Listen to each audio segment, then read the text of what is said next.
আসসালামু আলাইকুম। সবাই আপনারা কেমন আছেন? আলহামদুলিল্লাহ আমি ভালো আছি।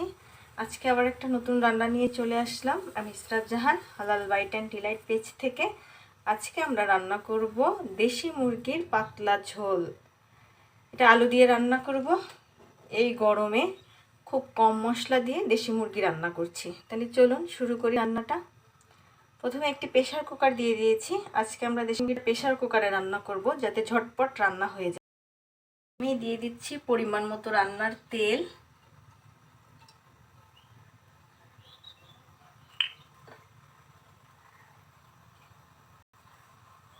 তেল একটু গরম হলে এর ভিতরে দিব গোটা মশলা, 2টা তেজপাতা আর কিছু গরম মশলা।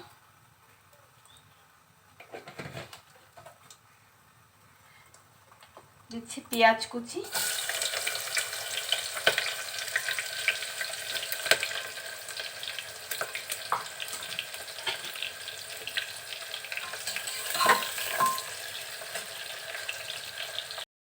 তেলের সাথে পেঁয়াজটা একটু নরম হয়ে আসলে এখন দিয়ে দিব বাটা মশলাগুলো।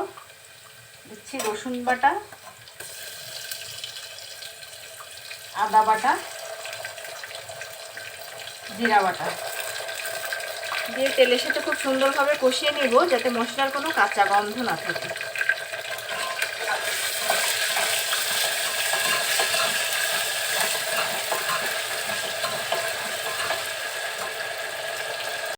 এর সাথে মশলাটা কষানো হলে অল্প পরিমাণে পানি দিব।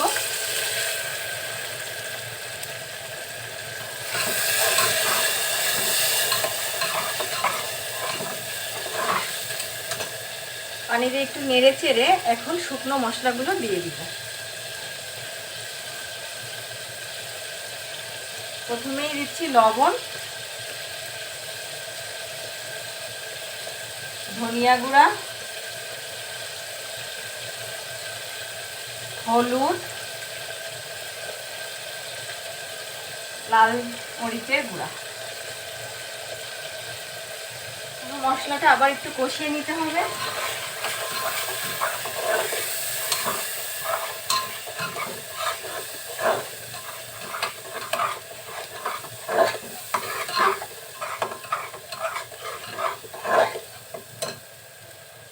মশলাটা কিছুক্ষণ কষানোর পরে যখন মশলা থেকে তেল ছাড়তে শুরু করবে, ঠিক এই পর্যায়ে মুরগির মাংসগুলো দিয়ে দিব।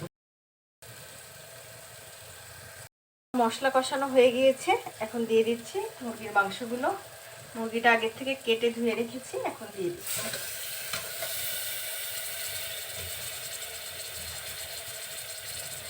এখন কিছুক্ষণ একটু কষিয়ে নিব মশলার সাথে।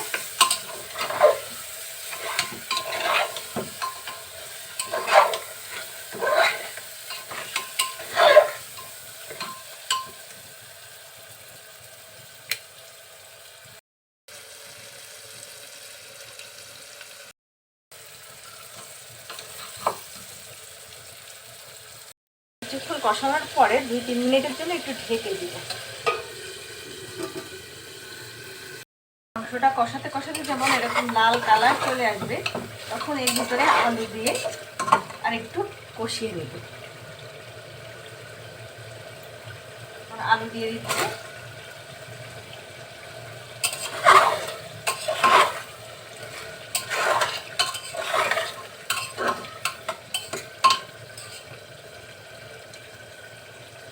আলুতে একটু নাড়াচাড়া করে নিলাম।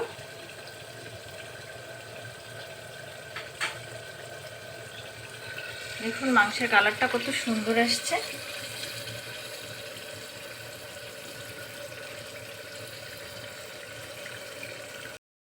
একটু কষানোর পরে এখন আমি এর মধ্যে ঝোল দিয়ে 3-4টা হুইসেল দিব।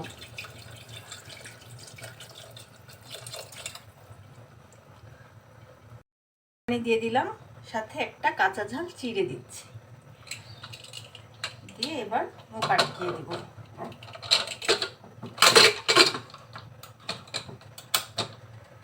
4টা হুইসেলের পর আবার ফিরে আসছি।